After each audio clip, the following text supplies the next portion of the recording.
Joining us on the line now is Barry Greenfield. He's an English-born Canadian singer and songwriter. We spoke to him on the show a few years ago, I think now, talking about his book, My Journey to Blue Sky, which was a memoir. It was a great collection of stories about his music career and meeting and working with many of the top people from the 60s and 70s and beyond. He's with us on the book show to talk about his novel, All You Need Is Courage. It's about 19-year-old Adam, a songwriter who's signed by Apple Records in 1968. The book's inspired by real-life events and tells the tale of Adam's eventful journey from signing with Apple Records to working alongside the biggest band of all time. The captivating tale details the personal and professional relationships that Adam develops while recording and touring with some of the biggest names in music. It's written as an imaginative adaptation of Barry's own real-life journey. Welcome to the book show, Barry. Well, thank you so much. It's an honor to be back. I really enjoy talking to you, Hannah. Oh, it's lovely to have you back with us. So how did it feel writing a novel as opposed to a memoir? I don't know, absolutely different. A memoir I thought was a bit more hard in many ways. The novel is more like writing a song in that you're pulling things from the sky and inventing events. And I found it a super enjoyable journey. And especially writing about the Beatles, I really enjoyed the research and making sure my dates and events were accurate. Yeah. So is it a very similar story to your memoir, or did you go out on a limb a bit more with the character of Adam? It's a continuation. When I was 17 years old, I flew to London to meet with John Lennon and was offered a contract by Apple, but said no. I didn't feel as if I was ready. And of course, I've spent many decades thinking about that decision. And so I decided to write a book about what would have happened if I would have said yes. And of course, one would never know what would have happened, but this is one possible outcome. All you need is courage. Oh, I love that. What a great idea. So what did happen for people who didn't hear our chat previously or don't remember our chat? What did happen with you in your career? Well, I was, as I said, 17, and I flew to Apple after seeing John and Paul on The Tonight Show, and I just walked in the door. And to the best of my knowledge, I was the first person to walk in the door. And John really enjoyed my songs and offered me a singles deal, which I didn't accept because I didn't feel I was ready. I flew over there to be a songwriter, not a performer. And I went to university after that, and that led to me staying in the music business on the periphery, and we started recording, and I had a number one song in Canada, which was the biggest song in 1972 in Canada, which led me to a superb relationship with RCA Records in Hollywood, and I made an album down there and really enjoyed that experience, but decided at age 24 that the music business was not for me. And I've never regretted that decision to this day, but I've always maintained my love for songwriting and recording, and I've done, I guess, 11 moderately successful CDs since that time, 1974. Yeah. So why is it that you felt that the music business wasn't for you, but then carried on in the music business? I don't think the people in the music business are of the best sort. I just wanted to live a normal life. I always had trepidation regarding rock stardom and fame. It always felt like a dangerous path to enter. And I guess in my experience of the 5 years of working in the industry, especially in America, there was a lot of scoundrels and things I didn't really enjoy. I just followed my heart. Didn't think that it was for me. Didn't feel like a good suit jacket to wear. No, fair enough. So tell us about Adam, your character in the novel, and what happens to him. Well, I've been writing the book for a long time, perhaps a decade, and never really knew what to do until I actually sat down after writing My Journey to Blue Sky. And Adam, I made him 2 years older than I was. I made him 19. I thought that was a more realistic age to accept an Apple contract.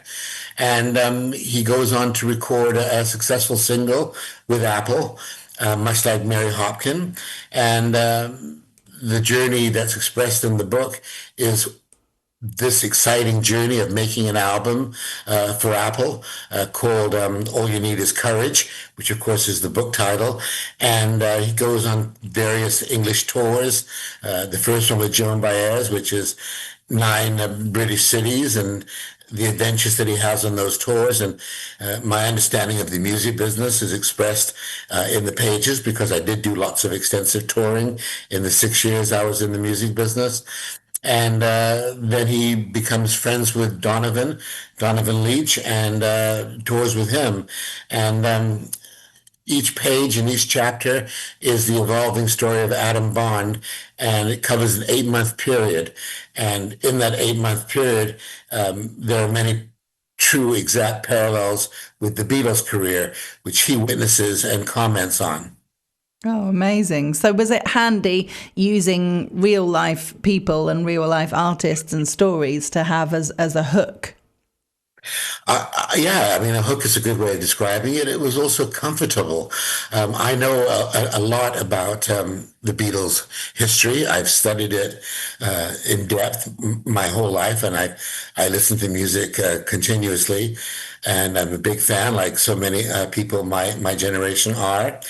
And intertwining my imaginary life as Adam Bond with these larger than life characters, and delving into their personalities, their quirks, their relationship, was just a fascinating voyage for me. It was just an absolute pleasure to live in this sort of fantasy slash real world.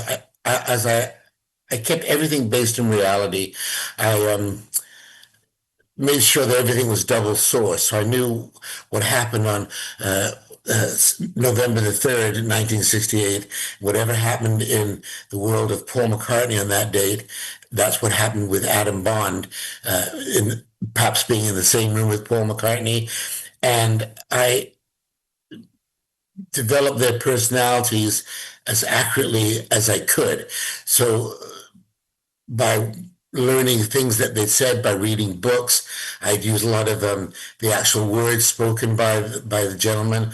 And it was just a very lovely experience. I think I got the idea, as I say, a decade ago, but when I saw the film yesterday, about the young man who had the bike accident and the Beatles didn't exist, it gave me the idea that no one's ever written a book about working alongside the biggest band of all and what it would be like, because my premise is that they're all really nice people. It's like my first book. It's a very positive experience. It's not full of dire and doom. It's full of joy and lovely situations, with the occasional drama thrown in, because it is a novel. Yeah.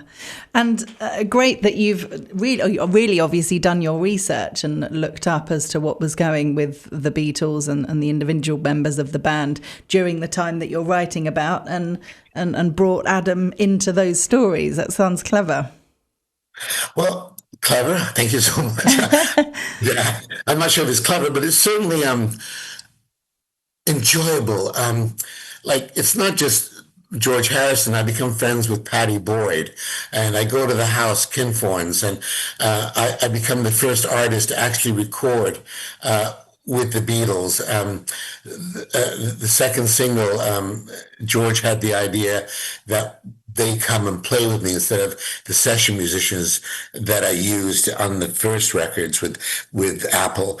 And even the session musicians I used, I researched in great depth the players that would be hired by Apple in 1968 from a band called the London Wrecking Crew, which was based on the LA Wrecking Crew. I used those players, the bass player, the drummer, the guitar player. My producer for the first records was John Paul Jones, who went on to join Led Zeppelin after the book is completed, of course. And the reason I know about John Paul Jones is my dear friend Graham Gouldman from 10cc, who I've worked with for decades now. His first album was produced by John Paul Jones. So I know a lot of the intimate stories about John Paul Jones, and I put that in the book. So the book is a mesh of my own journey and knowledge in 1968 and historical facts that are accurate, dates, times. I play a gig at the Marquee opening for the New Yardbirds and a band called the Baker Street Blues Line, because that gig did happen in May 1968. And I'd researched the size of the room, the attendees. There's lots of individual chapters with events that would have happened in 68, done with depth and honesty. And I did, play gigs in London in the early 70s, and at the 12 Bar Club on Denmark Street. And I incorporated those events into these fictitious events, even though they did happen. I just wasn't really present there, just in my imagination. Yeah. Well, it adds a real amount of authenticity, doesn't it? Knowing all these little inside stories and weaving them into yours. Well, I've only had, I guess, 5 people read the book before it was published, and they were all authors, some in the music business, some not. And one Beatle historian read it for accuracy, and all the feedback I got was, this is uncannily well presented, to the point that I am now on chapter 34 of All You Need Is Courage, Part 2, which continues where the first book, All You Need Is Courage, ends and runs through to the breakup of the Beatles in late 69 and the early 70s. So it's a much not darker book, because it's just reality. When the band left some of the joie de vie as they worked on the White Album, and onward through Let It Be and Get Back into Abbey Road.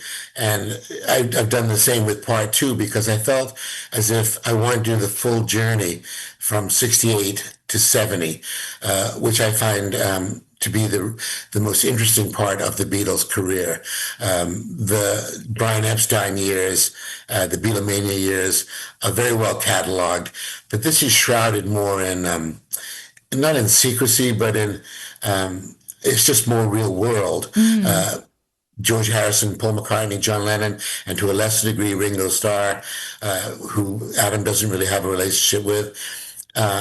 It was just Anna. It was a lovely few years writing these 2 books. Oh, nice! That's so nice. You can tell your passion coming through. I love music, and being an author, which sort of came out of the blue with my journey to Blue Sky. It's so nice when you discover light that you didn't know was there. And I've had some health challenges. I'm 75. And being able to sit in front of a computer with spell check, it's a different way of writing than it would have been in the 50s, or with Hemingway or with Boyce, in that you have a computer, and it's a easier way to do it. You still need all the invention and all the guile and all the dreams and all the chances you must take. But it's just been a wonderful, wonderful 2 years, and it's not going to end. I plan on being here for a while longer, and playing with my grandchildren and writing.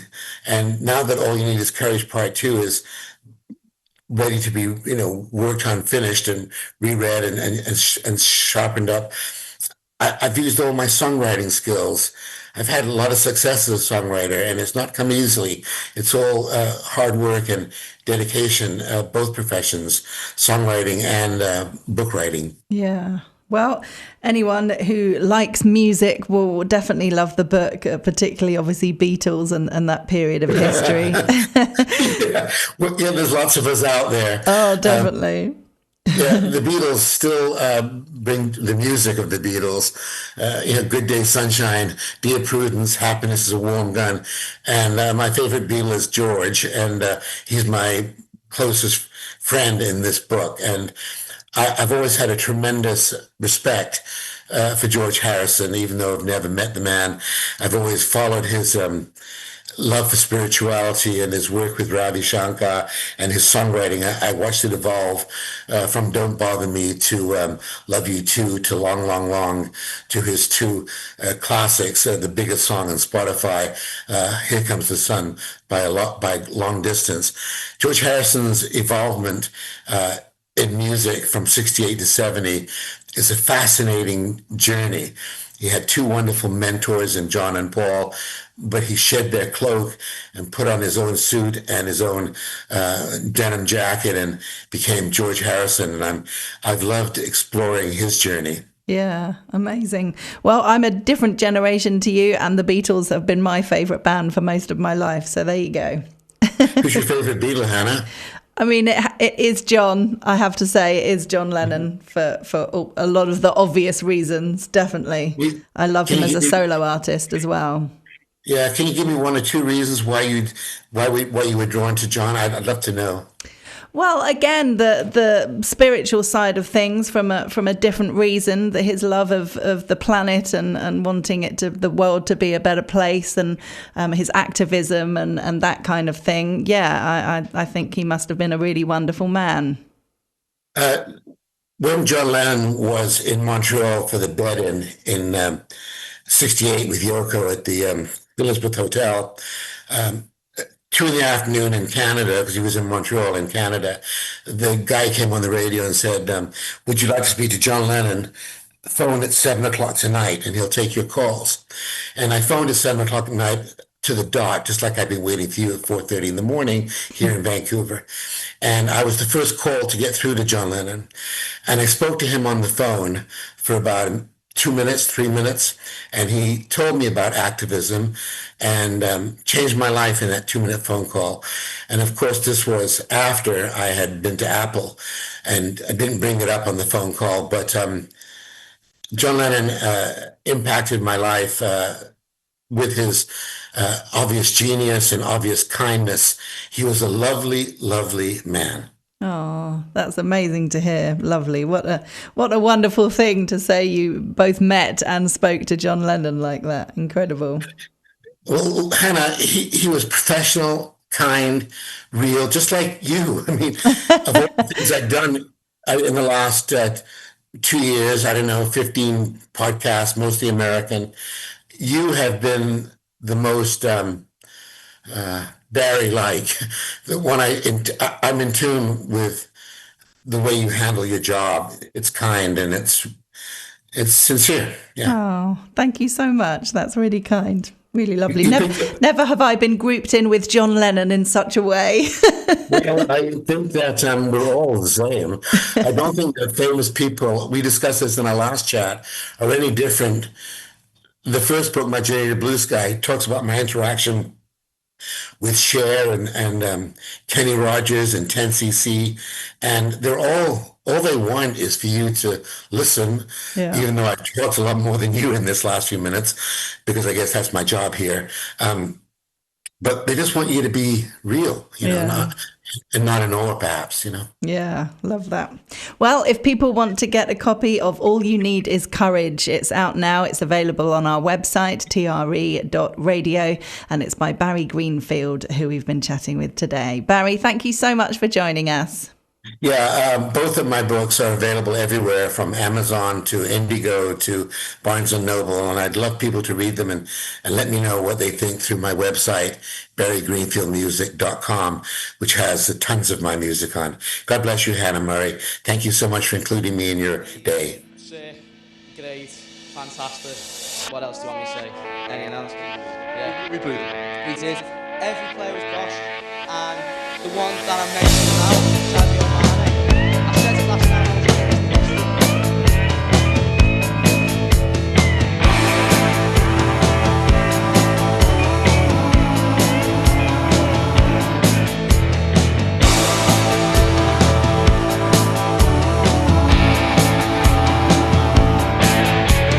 George played guitar and the beautiful man. He wasn't rude on the tree. He spoke with his head, he lived in his heart. Baby, don't you bother me. Don't bother me, leave me alone. Fame ain't as sweet as a pear. Au revoir, babe, let me go home. Our music will always be there.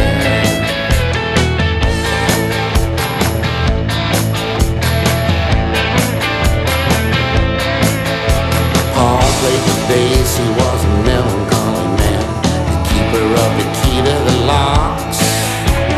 High like a bird, he was always alert, slept in his tie and his socks. McCartney was always in key, they claim ain't as sweet as a pear. Oh, Rodney, let me go home, our music will always be there.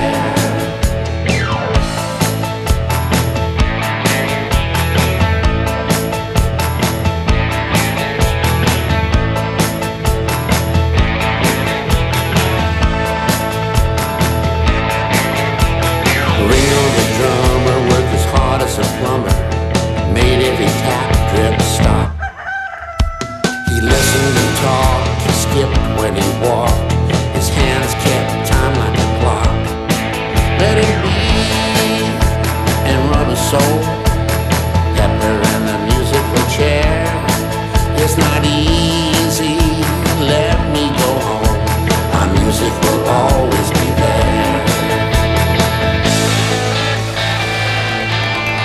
John Lennon, he imagined no heaven, he always was open and wise. The words he would say